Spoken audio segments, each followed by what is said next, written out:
Today, I would like to explore what is it that prevent us to be living a life of thankfulness.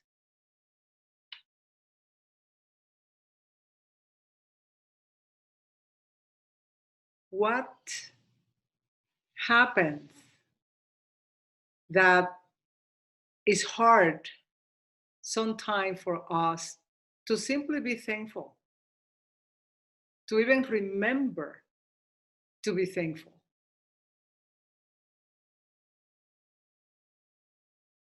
Is one of the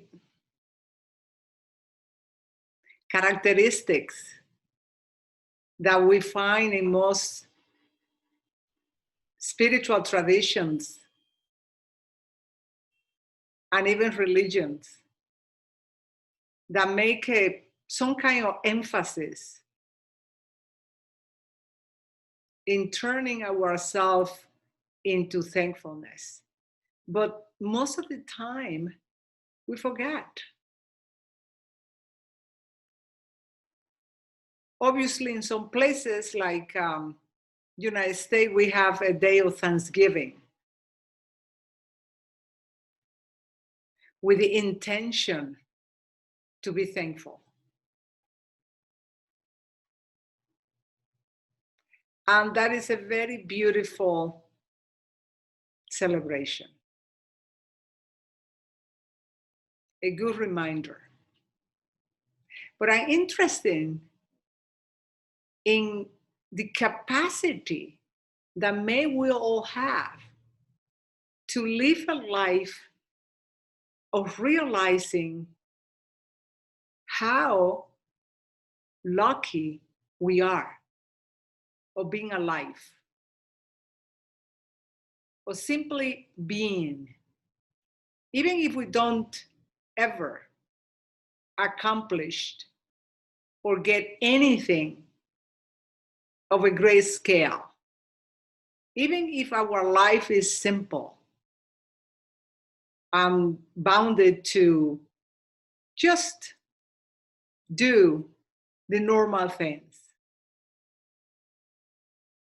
So that has been part of my investigation, because sometimes I realize that if I believe what the mind typically said, it would be impossible to be thankful. Because typically, there's so many shortcomings, so many things that are not perfect, so many ways that could be different. But when we, in this human incarnation, turn that point where we begin to see that what we have as life is a gift. And I know that this has become like a trend. Life is a gift, and you have this gift, and da da da da da. But I would like to go beyond that. I would like to go to that place within oneself who, in the middle of the night, can be thankful just because it's able to touch the softness of the sheets on the bed. That kind of simple, unexpected gratitude that appear without any mind orchestration, because it has begun to root in our whole being. And maybe in the beginning, some people have to make some kind of adjustment or some kind of reasoning or some kind of understanding. But deeper that we are in our own realization, more and more clear that become how amazing is to be alive. Even with all the challenging that this life may present. So I don't know if any one of you in any moment in time have actually looked into this piece of the life that you have, that you live. I remember I was in a silent retreat with Clarissa Estepincola, and there was a very interesting phenomenon that took place. We were in Ghost Ranch in New Mexico, and we were told that she came with her daughter that was going to be giving birth, and that in any moment she will leave with her daughter to be with her giving birth. So we all knew that that could happen and that may happen, and for sure will happen because she was due to have her baby. So one of the talks that she did in the very beginning, the first night, was about the preciousness of life. She was talking about that we take for granted the fact that we've been born. But she went through the history of how intense and precarious was that in the past, and how challenging were for women in many regions of the world to be able to give birth safely. So it was a really beautiful introduction to the silent retreat, to the awareness of this amazing uniqueness of life, and how important she felt that was that people become aware. So when we were 3 or 4 days or 2, I don't remember, the baby died inside of her mother womb, just at the peak. And Clarissa had to leave and go with her daughter to be with her as she was giving birth her dead baby. It was a profound event, but it's not until I came back that I put the two together. That when I begin to see my note, I said, wow, this is not amazing. Her introduction was about the preciousness of life, the vulnerability. She went on into her own philosophy that how difficult was the process of incarnation. But when I was looking at my note, I say, this is absolutely amazing that in this event, life actually show up in a way that we could see that there are no guarantee. You know that you could be pregnant and ready almost to have your baby, and this baby can simply die.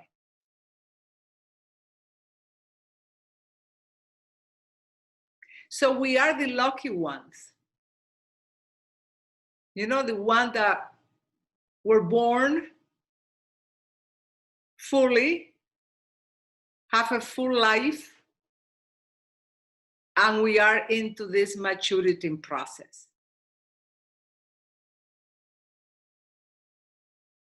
So for me, being thankful don't even have anything to do with what I have. or what I enjoy. But it has to do with the opening to be in this moment as life as it is, with life as it is. Because it only takes a fraction of a second to study train of thought that can be telling us how wrong and terrible life and the world is. If we believe that thought, it's very hard to be thankful. It is true that there is upheaval in the world. That cannot be denied. It's part of existence, dualistic unfolding. But we who are called to discover our own true nature, to explore what is our nature when we are not submitted to the demand, the commands, and the judgment of thoughts. Who are we? And for that, we could be clearly thankful, because in that moment, when we are not doing, not following, not believing, we can rest in this awareness that who we are is perfectly fine. Even when have to use a body that sometimes get sick, have problems, decay, and eventually die. It's just really a radical approach to beginning to see life from this place. And obviously the mind will not be willing to give us a chance. The mind nature is going to challenge losing its control, losing the power over us. And it's going to refuse and it's going to fight if we support it. But if we don't, it falls back into its own source. So the invitation is to explore more and more the capacity that we have to do not submit to the thoughts that the mind is creating, to do not believe them as the truth. It's a very different thing when I choose to think about a subject matter, to discuss with a friend about a particular problem, a particular philosophy, a particular investigation, or when I choose to think about what I need to do next to be able to get to the market, to buy the food that I need to buy, to call my friend, to get in touch with my mother, to start to repair the car, etc., etc. That is conscious thinking. We are using the mind. In the automatic, repetitive, thoughts producing at all time, every day, the mind is controlling us. And this must be seen.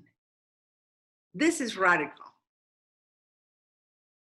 This is something that only the sage, ancient through the year, were able to sit quietly and investigate directly their own fabrication. But now, we don't need to go to a cave and be totally isolated. The human consciousness has been rising up, where many are able to say, wait a second, let me take a look at this configuration. And very quickly realize, wait a second, what is the mind is doing? What it's saying, is that true? So when you investigate the suffering of humanity or individuals, apart from being hungry, don't having a job, etc., normal, regular people are more and more are finding that the root of their suffering is very clear in what they believe, especially by the established religious system. It's at its root. And doesn't matter what is that, for example, that a woman wants in her life, getting a divorce, not having more children, be able to have the right of her own body, wanted to explore her erotic body. Doesn't matter what it is, when you see that that becomes to be a problem and a source of suffering, at the end, you're going to find out that it's rooted in the religious belief system that tell no, women cannot do that. You are not allowed. A marriage is forever, etc., etc. And it happened to a man as well. It's a prescription for a man should be a commander, a triumphant, a great provider, the head of the house, the ruler. So when a man cannot fulfill that, there is trouble, anxiety, depression. And when you investigate deeper, you find out that at the root, it is the basic belief system. And how a belief system gets practiced daily by thought. By repeating a particular thought or different kind of thought that perpetuate an idea, a belief, how the world is. And right there, we fall into the power of the mind. We are in a trap. So the calling of consciousness for humanity in this moment is to wake up from that trend.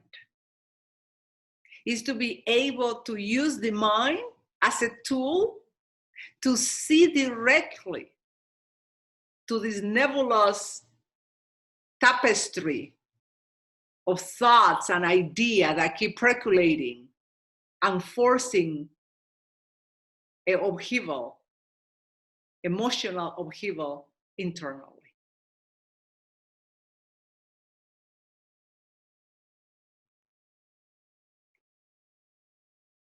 At the age that we all have, who are sitting in this circle, we already have seen a lot of this happening. So the invitation have a lot to do today.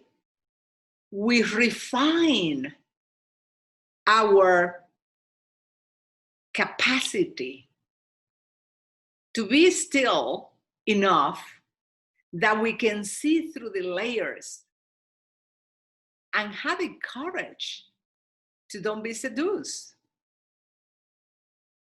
So thoughts are very seductive. We have to see that. And what it reminds me lately is, I don't know if you remember Ulysses in the mythology, that he going through the ocean and is told, be very careful with these sirens. They're very seductive, they're very magical, they will engage you. And if you follow it, your ship will be ended in rocky territory and you will perish. So the decision was not to destroy the sirens so that they don't seduce Ulysses and his men, but to block the ears of the men. And Ulysses, who wanted so much to hear this, was tied to the mastile of the ship, hands and feet, so that he could go through. It's metaphorically what happened to us with the thoughts. They're very seductive. They tell you this or they tell you in that way, and they do all this different way until you fall prey, unless you follow the path of Ulysses and decide to listen without moving, without engaging, without defending, without fighting, without trying. Simply listen.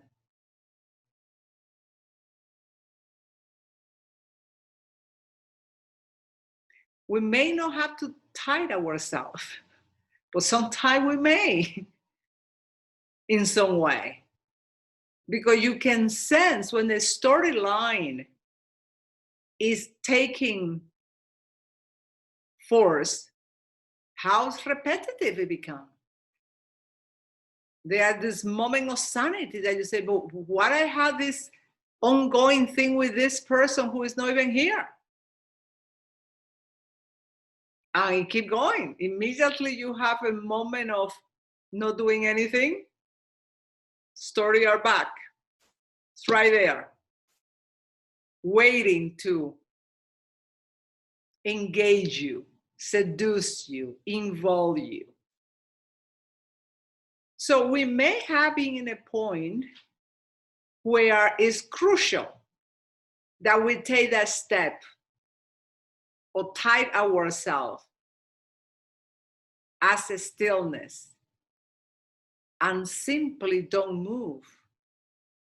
And maybe you only have to do this once. Once is enough for you to see the madness of the thoughts producing. For you to realize that no thought can tell you the truth. It's impossible. So the invitation is to see if we want to take that leap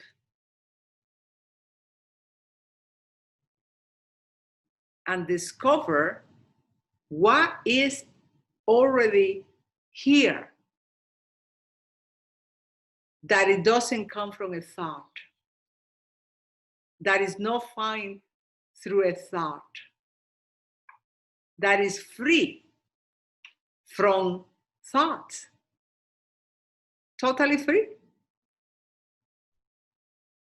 We can recognize that what don't allow us to see clearly is that the practice of repetitive thoughts create a kind of a fog which don't allow us to see through. And it create a kind of illusion and make us believe that that we want, that we are looking for within ourselves is outside. It's not now, here. It is in the future. Something has to be done to get there.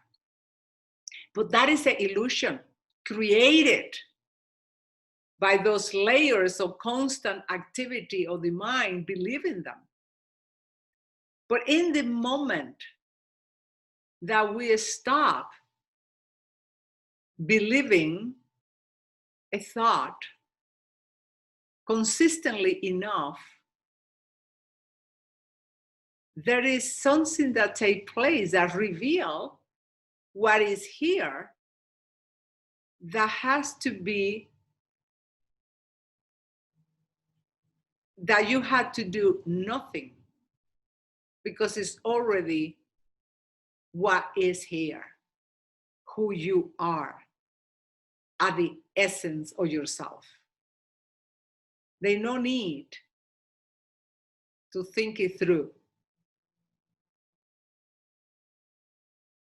There's no logic or reasoning for the nature of oneself. But it's a revelation that takes place as we take the decision to test the water, to prove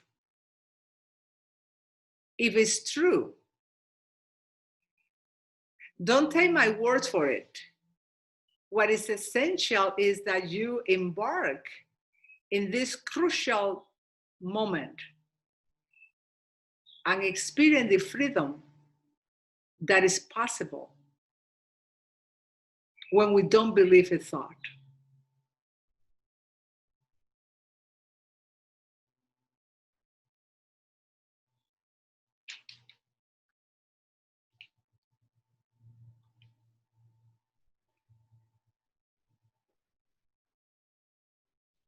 It can be almost magical because the world of illusion or mirage of optical distortion is happening most of the time in us.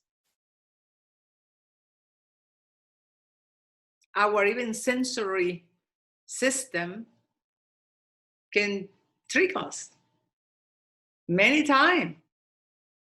Sometimes we think that we heard something and it was something else. We think that we see something and it's not that. So we cannot trust fully even our sensorial system unless that we stop fully and sense from within, what is it that is happening?